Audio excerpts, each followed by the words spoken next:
அஸ்ஸலாமு அலைக்கும். கதிஜாவின் உலகத்திற்கு உங்களை வரவேற்கிறேன். இன்னைக்கு நம்ம என்ன பார்க்குறோன்னா செவரொட்டி. இதை செவரொட்டின்னு சொல்லுவாங்க, மண்ணீரல்னு சொல்லுவாங்க. இது உடம்புக்கு ரொம்ப ரொம்ப நல்லது, முக்கியமாக பெண்களுக்கு ரொம்ப நல்லது. இது கொஞ்சம் விலை ஜாஸ்தி தான், உங்கள் ஊருக்கு தகுந்த மாதிரி கொஞ்சம் விலை இருக்கும். ஆனால் நீங்கள் என்ன பண்ணலான்னா, மாதவிடை சரியாக வராத பெண்கள், அவங்களுக்கு இரத்த குறைபாடு அதிகமாக இருக்கிற பெண்களுக்கு இது ரொம்ப ரொம்ப நல்லது. இது வாரம் ஒரு தடவை சாப்பிட்டா போதும். அவங்களுக்கு இரத்த குறைபாடு இருக்காது, எந்த ப்ராப்ளமும் இருக்காது. விட்டமின் B12 இதில் அதிகமாக இருக்குது. இதான் வச்சுருக்கேன். மெயினாக இதை எப்படி நம்ம இது பண்ணணும்னா, முழுசாக தான் இது பண்ணணும். முழுசாக அப்படியே போட்டு அலசணும். ஏன்னா கட் பண்ணிவிட்டு அலசிடக்கூடாது. ஏன்னா அது உள்ளே தான் பிளட்டுக்கு ஊறுறதுக்கு உண்டான எல்லா இதுவும் இருக்கும். நம்ம நறுக்கிட்டு அலசணும்னா அந்த சத்துக்கள் போயிடும். அதனால எப்போதுமே அலசிட்டு தான் இதை கட் பண்ணணும். கட் பண்ணுறது கூட நான் அருகாமனையில் கட் பண்ண மாட்டேன். இது கத்திரியில் தான் கட் பண்ணுவேன், இல்லாட்டி கத்தியில் கட் பண்ணுவேன். அந்த மாதிரி செஞ்சாதான் இதோட சத்துக்கள் போகாமல் இருக்கும். அந்த அருகாமனை அதாவது கத்திரியை கூட அப்படியே இதுலேயே கழுவி விட்டுருவேன். ஏன்னா அதில் உள்ள சத்து போயிடக்கூடாது அப்படின்றதுக்காக. இப்போ ப்ரெக்னெண்ட்டாக இருக்கிற பொண்ணுங்க, அதுங்களுக்கு ரத்த குறைபாடு கம்மியாக இருக்கும். அவங்க என்னதான் சாப்பிட்டாலும் அவங்களுக்கு அந்த ரத்தம் ஊறாது. அதுவே இதை அவங்க வாரத்துக்கு ஒரு தடவை ஒன்று சாப்பிட்டாலே போதும். அவங்களோட ரத்தம்லாம் நல்லா அந்த ரத்த பாயிண்ட் லெவல் அது தன்னால் கூடுறது தான் அவங்களுக்கு தெரியும். இப்போ சில பேருக்கு அதான் சொல்கிறேன்ல, ட்ரை ஃப்ரூட்ஸ் பிடிக்காது, பழங்கள் பிடிக்காது, எதுவுமே பிடிக்காது. அந்த மாதிரி உள்ளவங்க இதுவும் பிடிக்காதுன்னு சொல்ல, என்னடா இப்படி இருக்கு பார்க்க, ஒரு மாதிரி பிளட்டு மாதிரி இருக்கும் உள்ள அறுத்தா அப்படின்னு நினைக்கிறாங்க. ஒரு மாதிரி சாப்பிட ஒரு மாதிரியா இருக்கும் அப்படின்ட்டு. ஆனால் நீங்கள் அந்த மாதிரி தயவுசெய்து நினைக்காதீங்க. இதில் உள்ள சத்து வேறு எதுலேயுமே கிடையாது. இது பார்க்க அப்படி தான் இருக்கும். ஆனால் நீங்கள் நல்லா ஃப்ரை பண்ணி சாப்பிட்டு பழகிட்டீங்கன்னா நல்லா டேஸ்ட்டாக இருக்கும். நம்ம அந்த கவுச்சி வாடை வராத அளவுக்கு நல்லா ஃப்ரை பண்ணோன்னா நல்லாயிருக்கும். இதை ஃப்ரை பண்ணி சாப்பிட்றதும் சாப்பிட்டுக்கலாம்.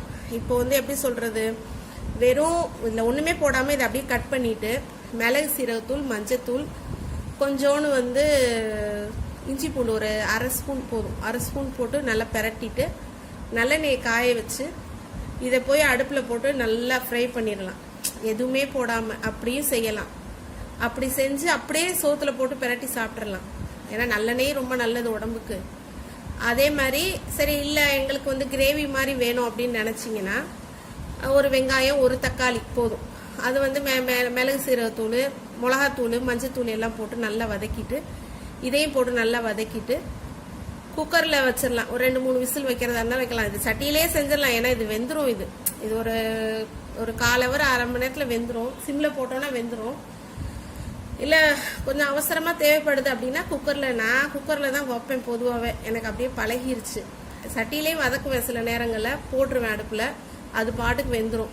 மூடி வச்சிட்டோன்னா, சிம்மில் போட்டு ஒரு வதக்கி மூடி வச்சிட்டோன்னா நல்லா அது பாட்டுக்கு வெந்துடும். அந்த மாதிரி நம்ம செஞ்சுக்கலாம். இதை சாப்பிட்டீங்கன்னா கண்டிப்பாக உங்களுக்கு ரத்த அளவு கடன் கூடிரும். அவ்வளோ நல்லது உடம்பு.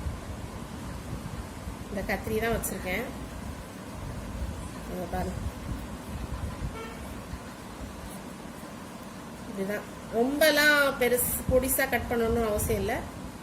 ஒரு இதை ஒரு 4ஆக கட் பண்ணிடலாம். இது சமையலுக்கு யூஸ் பண்ணுற கத்திரி. நான் ஏன் இதை கட் பண்ணுறேன்னா, இதை கட் பண்ணிவிட்டு என்ன பண்ணிடுவேன், இப்படியே என்ன பண்ணிடுவேன், இதை கழுவி இந்த தண்ணி இதுக்கே ஊற்றிடுவேன். ஏன்னா வேஸ்ட் பண்ணக்கூடாது இல்லையா, அதனால் இந்த தண்ணியே இதுலேயே ஊற்றி விட்டுருவேன். இவ்வளோதான். இதை இப்படி கட் பண்ணிட்டோன்னா இதை செய்கிறது நமக்கு ரொம்ப ரொம்ப ஈஸி. ஆனால் சாப்பிடவும் கொஞ்சம் ஃபஸ்ட்டு சாப்பிட்றவங்களுக்கு ஒரு வித்தியாசமாக தெரிகிற மாதிரி இருக்கும். ஆனால் நீங்கள் அதெல்லாம் நினைக்காதீங்க. நம்ம உடம்பு நல்லா இருக்கணும், நமக்கு ஆரோக்கியம் வேணும், நம்ம பர்ஃபெக்டாக இருக்கணும் அப்படின்னு நினச்சிங்கன்னா கண்டிப்பாக இதை வாங்கி செஞ்சு சாப்பிடுங்க. நான் இது செய்கிறது எப்படின்றத சொல்கிறேன். இப்போது வெட்டியாச்சு. அந்த கத்திரியை கழுவுன தண்ணி கொஞ்சோன்னு சும்மா அதிலே கழுவி விட்டுட்டேன். அது ஒரு அரை கிளாஸ்ன்னு வைங்களேன், அவ்வளோதான். இதுக்கு தண்ணிலாம் நிறைய தேவையில்லை. சும்மா அரை ஸ்பூன் மஞ்சத்தூள், சீரகம் போட்ட தூள் தான், உங்களுக்கு மிளகாத்தூள் வேணும்னா நீங்கள் மிளகாத்தூள் போட்டுக்கலாம். நான் மிளகாத்தூள் போட போகிறதில்ல, ஏன்னா எனக்கு உரப்பு ரொம்ப ஒத்துக்காது, அதனால நான் மிளகாத்தூள் போடலை.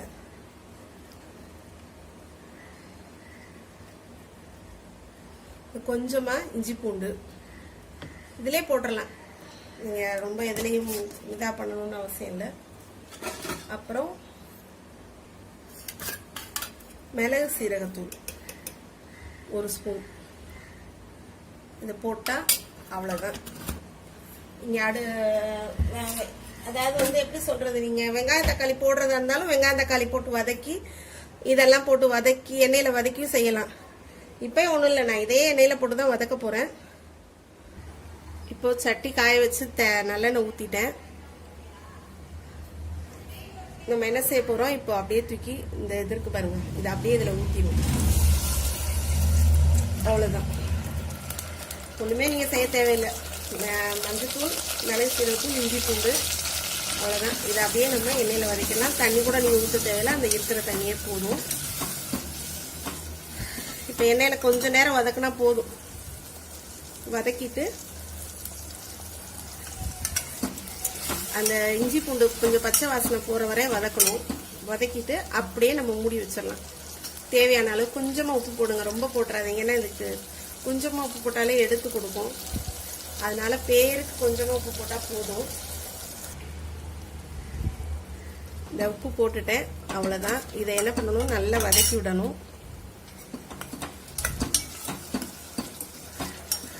பச்சை வாசனை போட வதக்கிட்டாலே போதும், அவ்வளோதான். தண்ணி வந்து நம்ம ஊற்ற தேவையில்லைன்னு சொல்லிட்டேன்.